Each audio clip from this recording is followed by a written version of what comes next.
Welcome to the Gaming with Dean Outworld Destroyer guide, playing as a carry. Outworld Destroyer. Your first choice, once you get into the game, is what spell to choose as Outworld Destroyer.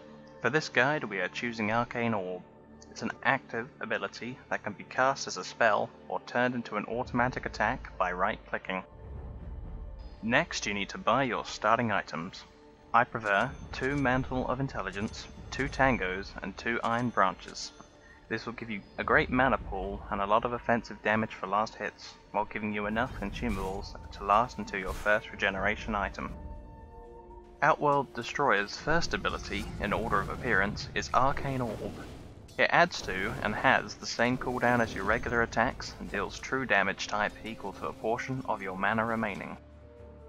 The mana cost of the spell does not increase per rank, so there is no need to hesitate in ranking it up.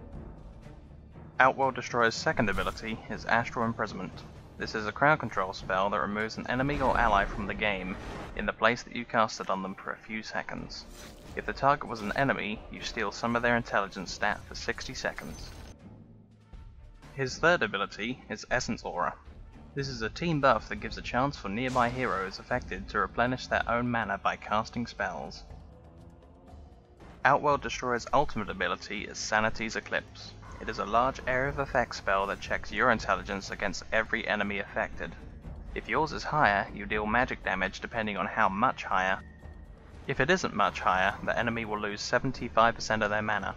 Aghanim Scepter upgrades the spell's range and damage as if you had one more rank. Next you need to head out to your lane. You can take the middle lane or a side lane. If you do end up in a side lane, try not to be paired up with another carry who you will have to compete with for last hits.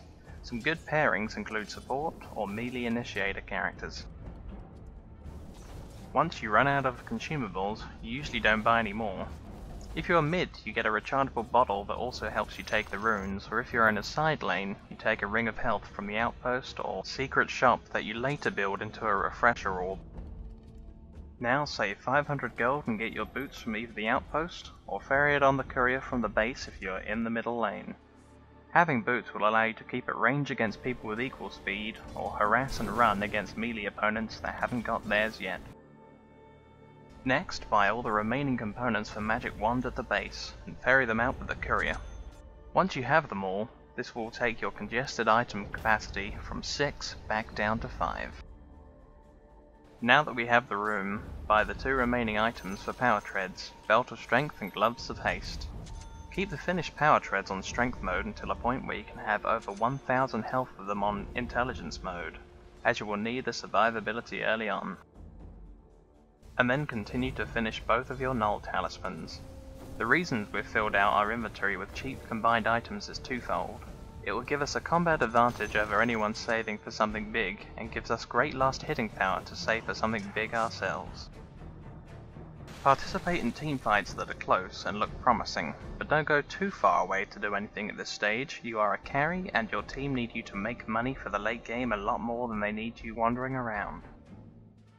If you went mid, however, bottle and use runes that spawn every 2 minutes to gank side lanes that are backed up close to friendly towers. Coordinate by pinging on the map. Save up for 4 staff and a teleport scroll. You can either use the courier to ferry yourself the Staff of Wizardry or the completed item, and also exchange one of your Null Stones for a Scroll of Town Portal.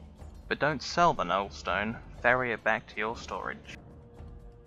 The 4-staff item has, in addition to stats, an activatable that can be used defensively to move yourself and allies away from enemies, but also aggressively to move a single enemy towards you or to put yourself in range to astral imprison them. Remember, even if your enemies are naturally faster than you, this burst of speed can be the edge you need for any circumstance. Next we are buying Refresher Orb. The item is very straightforward. In addition to stats, it gives a 2-minute cooldown activatable that resets the cooldown of any item or ability other than the item itself. For us, that is Sanity's Eclipse, Astral Prison, Bull Staff, and Scythe of Vise. This item usually has a bad reputation, as you need a strangely large amount of base mana and mana regeneration, but that's what Outworld Destroyer is all about. Here you can see that late game using Refresher Orb, it doesn't deplete my mana pool. even with 2 Sanity's Eclipse. It's a little more expensive than Aghanim Scepter, but for both damage through 2 ultimates and in combination with other items and spells with a cooldown, it is a far better choice. At this point, the game may be over, or in a state where you only want to save for buyback money, but don't worry if it isn't. If the game is still going on for longer, we're going to complete Scythe of Vise, but we won't be able to fit it in our inventory. Finally, it's time to sell one of our Nullstones, and try to time it so that you can buy the Mystic Staff with the refund. Do the same with the Ultimate Orb. Scythe of Vise's activatable ability is a long-range hex that works exactly the same as a stun, except the target can attempt to crawl away. It lasts 3.5 seconds and can grant yourself or your entire team a very good amount of time to damage or escape from a hero.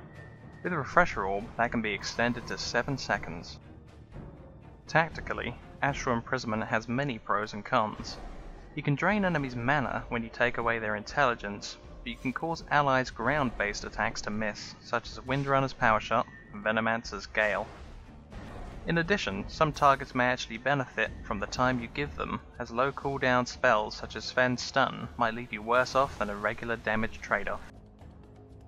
The last note about Astral Prison is that at high levels of the spell, take care to make sure that the extra time will allow more allies than enemies to arrive at the battle. A good question is, when should Outworld Destroyer right-click Arcane Orb to use it as an auto-attack? I find it best to wait until you have 1400 mana and level 4 Essence Aura. With 100 mana cost and a 40% chance to get back 350 mana at that point, you would have to fail Essence Aura 4 times in a row to be at a loss. For a skilling order, we take Arcane Orb at level 1 and Essence Aura at level 2. After picking up a single rank of Astral Prison, return to alternating Essence Aura and then Arcane Orb. Pick up your ultimate at levels 6, 11 and 16. Finish Astral Imprisonment before getting stats. Finally, here is a list of items I like to end up with on Outworld Destroyer. Power Treads, Magic Wand, Force Staff, Refresher Orb, Scythe of Vise, and Aghanim Scepter.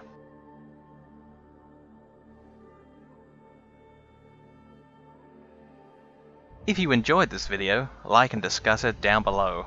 There's no one right way to play any character, so let us know what helped you and what you like to do differently. See you on the next Dota 2 Hero Guide.